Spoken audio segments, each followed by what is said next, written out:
Hey guys, how are you all? I'm so excited today to film this video. These are more purchases that I've made. But anyway, let's just get started because I'm super eager. So I finally decided to pick up my first Mix Bar fragrances, and so I was a little bit hesitant about this brand. I do love that they have testers out at Target. I love that they're at Target. I love Target. But I think when I sprayed them at Target, I was just maybe a little bit overwhelmed, oddly enough, by just the 6 fragrances that they had, or was it 8? I don't remember. None of them really caught my eye, and especially Vanilla Bourbon. I know this one is very talked about on YouTube, but I didn't really get the hype until recently. So the only reason that I gave Mix Bar another look is because of my friend Vanessa. So she texted me and was like, hey, have you seen this new release at Target? And or she texted me and she's like, have you seen these at Target? Or have you seen this one at Target? And I saw the picture and I was like, yeah, of course I've seen Mix Bar. But then I took a closer look and she was showing me a fragrance that I had never heard about online, that it wasn't online, never seen before, called Whipped Almond. And I was like, girl, what is this? Like, is it a new release? And she's like, I think so. They just put it out. So I immediately posted it to Fragrance Watch because I wanted to be the first person to cover it. I don't know, like the new release. And, it was very exciting. I think a lot of people were interested in it and people were asking me my thoughts on it. So here are my thoughts. I really like it, but this is a very soft scent. So these are only $20 each. They are 1.7 fluid ounces. So it's a very affordable fragrance, but at the same time, I am still going to clock it on the longevity. I feel like these kind of last the same amount of time as a body mist maybe, but I will say that they do use real perfumers, and I feel like they do take time to compose a decent fragrance, so I will give them their props for that. But as for the Whipped Almond, this has almond, milk. So apparently it's not almond milk, they're separate notes, and sandalwood. So you can tell that this is an almond fragrance right off the bat. It's like that sweet candied almond almost. So yummy. One of my favorite types of notes. It's like a cherry almond almost. But that does kind of go away and it dries down to be more of the almond sandalwood combo. It's still really good, but this one disappears. Well, not disappears, but it gets like super soft immediately. Like when you first spray it, boom, almond, it's perfect, but that doesn't really linger. It does dry down and it kind of becomes really faint and hard to smell. So I find that even when I do overspray these Mix Bar fragrances, they don't last long. So again, even if you overspray, you're not getting like the eau de parfum longevity that I was expecting.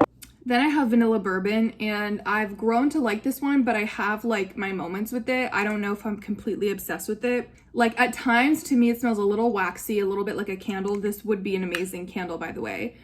And you guys, I don't think bourbon vanilla that's in a ton of fragrances is what people think it is. I believe it's not an alcoholic composition. I believe it's just like the vanilla is from a certain area. I remember looking this up, and like bourbon vanilla doesn't mean that it has bourbon and vanilla, but this one is actually supposed to be a bourbon note and a vanilla note and some other notes that I'm forgetting. So it has a smokiness to it, and this is kind of, now that I think about it, this is what I wanted from By the Fireplace.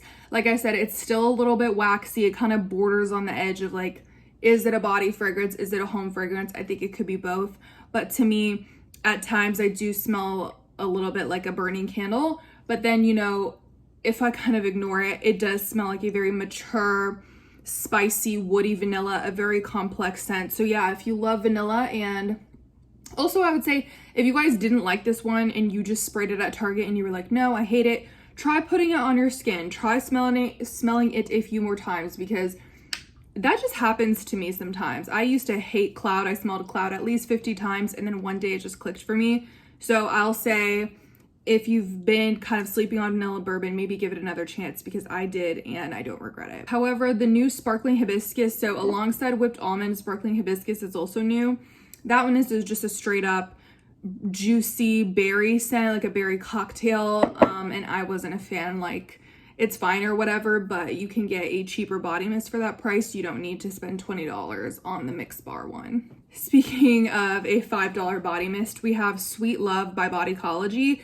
And honestly, this is like one of those marketing ploys where it's just like, oh, just because it's cheap, people will probably buy it. And that's literally me. Like, this is only $3.99. I'm gonna buy it, even though I'm probably not gonna wear it too much. A really bad financial decision, but you know, because all it takes is for you to keep doing that every time you go to Walmart, and then eventually you'll have the whole collection. I just wanted to, you know, have more products to photograph since I do this as my Instagram thing, and I wanted to find more affordable options for you guys as well, and for myself. You know, it's not just for Instagram. And I thought that this was a good one. This is Sweet Florals and Whipped Cream, and honestly, you guys, I don't know which one it is, but this reminds me of Paris Amour or Pink Chiffon. It's one of them. It's just girly. It's a little bit lactonic, so that's that whipped cream. Yeah, there's florals, but there's also something sweet here, like, I don't know, like powdered strawberries. Does that make sense? Like strawberries and whipped cream. That's what it is. And so it makes sense. Like, it literally says whipped cream. Yeah, it's super cute, and I wanted to find more stuff from Bodycology that I like. You guys already know that I like cozy firesides more, so this also has a stamp of approval from me. Okay, then I picked up Minajesty from Nicki Minaj, and honestly, I should not have picked this up. I texted Parfumitude and I was like, do you like this one? Because I remember Ahmad posting all about Nicki's fragrances and really hyping them up. And I bought it before Ahmad had a chance to respond, but I also thought this was Among the Stars' favorite Nicki fragrance, but I was mistaken. Among the Stars' favorite Nicki fragrance is Minajesty Exotic, and that one has lavender and all these interesting notes. So yeah, this one has peach, it has red berries, it has magnolia and tonka bean. It's just really, it's like a generic fruity floral. I mean, it's pretty, it's cute. I posted this on TikTok sharing what I found at Marshall's, and like I had a few comments saying, you know, that was my favorite scent. Like, I love that scent.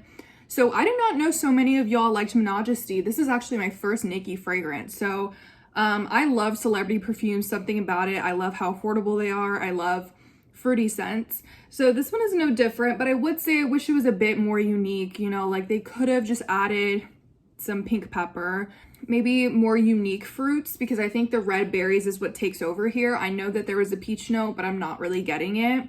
Yeah, and it kind of like borders on the line of, is it hairspray? Is it the smell of hairspray, or is it a perfume? And I feel that way about Paris Hilton perfumes as well.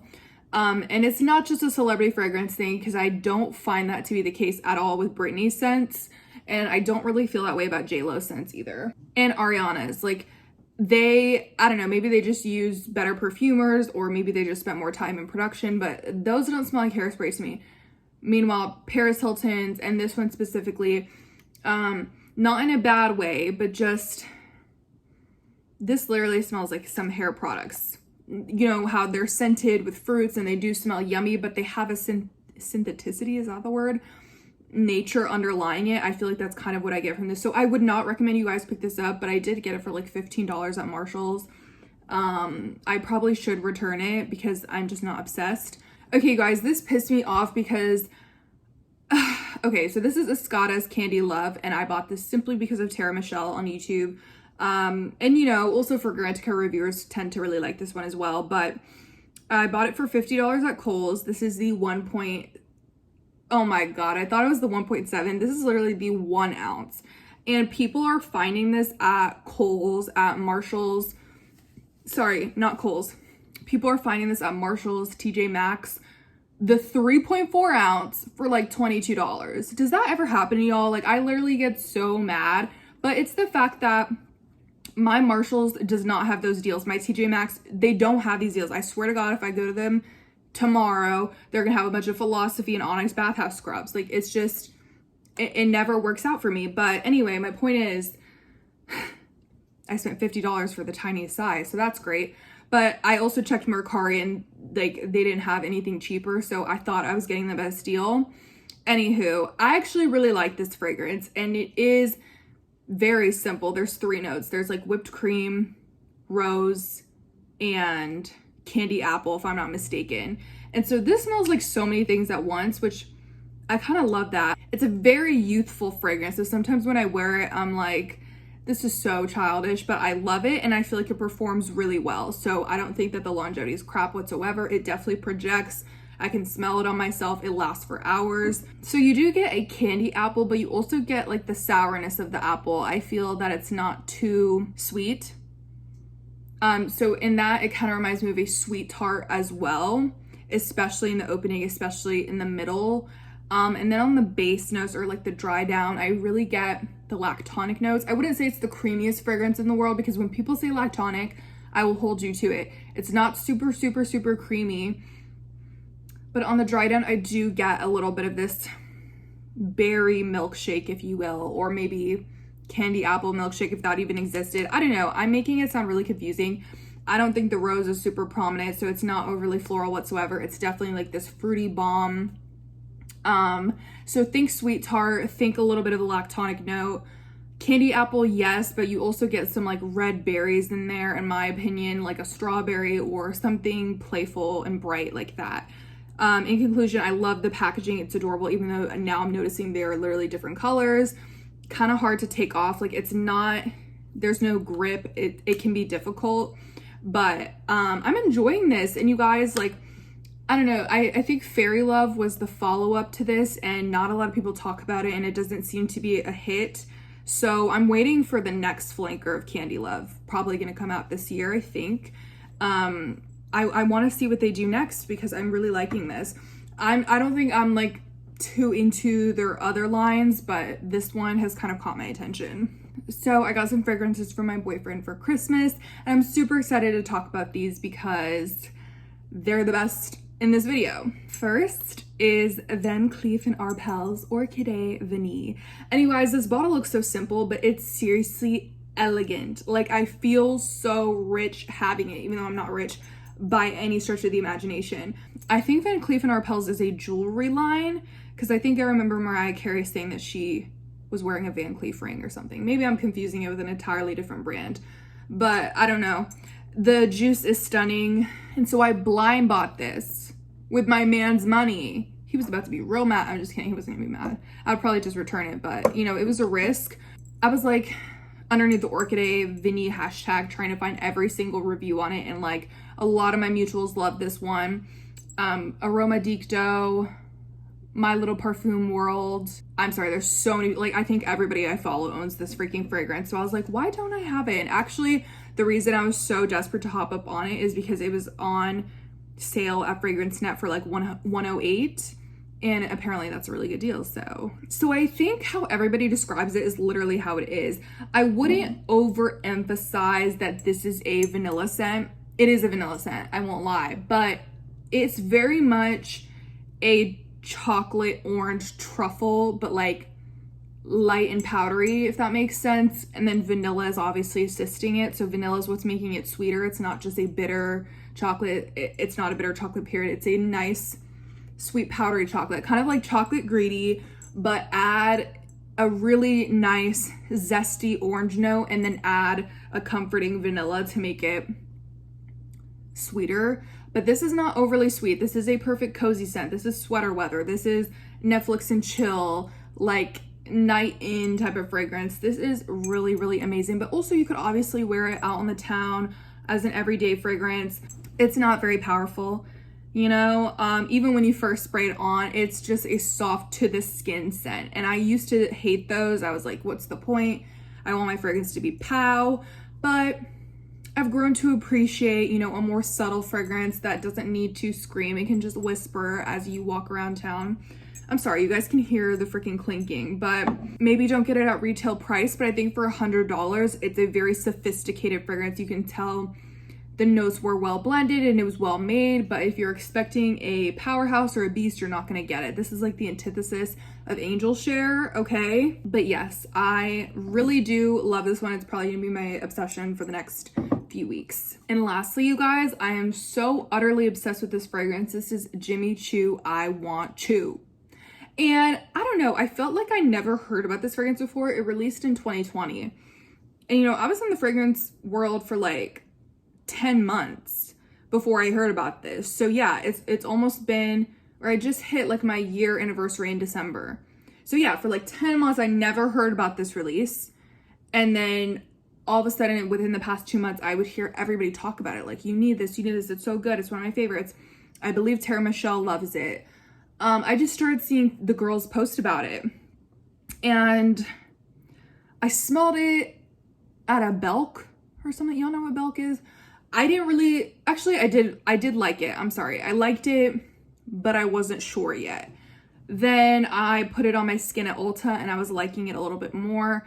And then I just decided I needed it. So I got it, and it's just even better having it in my collection. I think whenever I wear this, I cannot stop sniffing myself. And this is actually also the opposite of Orchidee Vanille. It's not obnoxious like Angel's Share, but it's strong. You know, like you don't need to spray a lot. You will smell it on your clothes. And this is just, I don't know how I feel, but a straight up peach scent. So yes, peach is in here, but I wouldn't say it's overwhelming, especially if you don't like peach, because there actually is an orange, I believe. So it's kind of, the citrus helps balance it out from being too crazy.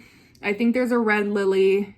I believe there's jasmine. There's only like 2 florals, and I forget what the base notes are. I think there's some vanilla, but this is just one of the most stunning compositions, like from the top to the bottom. Okay, you guys, like it's just so good. Like it has made its way into my top 10, if not my top 5. I think I have it in my top 5 on Fragrantica right now, because like I had it on my sweatshirt, and then I picked up my sweatshirt the next day and it smelled different, but it was like just as beautiful. Like it was just addicting to smell. I can't smell it right now because it's, I don't know, I haven't sprayed it, but I will definitely go through this bottle. It is a small little bottle, but I am obsessed with it. I have to recommend this one to you guys. So if you don't get anything from this video, you have to get this one at some point. They have a travel spray, I believe, and it's actually a pretty popular one. Like I said, I never heard about it. Then all of a sudden I started seeing some mutuals or people on YouTube posting about it. But then, you know, I went on Ulta, and it's like, you know, everyday people who are addicted to fragrance, who are like, this has been my signature scent. I love it, blah, blah, blah. And I'm just like, wow, you know, like this could be a cult classic. It probably was a cult classic, but anyway, you guys, this is great. That is all for this video. I actually did order Vanille by Outremer. I went to Anthropologie. They didn't have it, so I ordered it off of someone on Mercari. So, like, I just hate that. Well, I don't hate that. I love that. But I was waiting for Orchidee Vanille for such a long time so I could film the haul, and then in the meantime, I ordered Vanille, and now here we are. Like, I just decided to film the haul without Vanille, but hopefully I like it because I have no idea how it smells. But I hope you guys have an amazing day. I will catch you guys in my next video. Bye.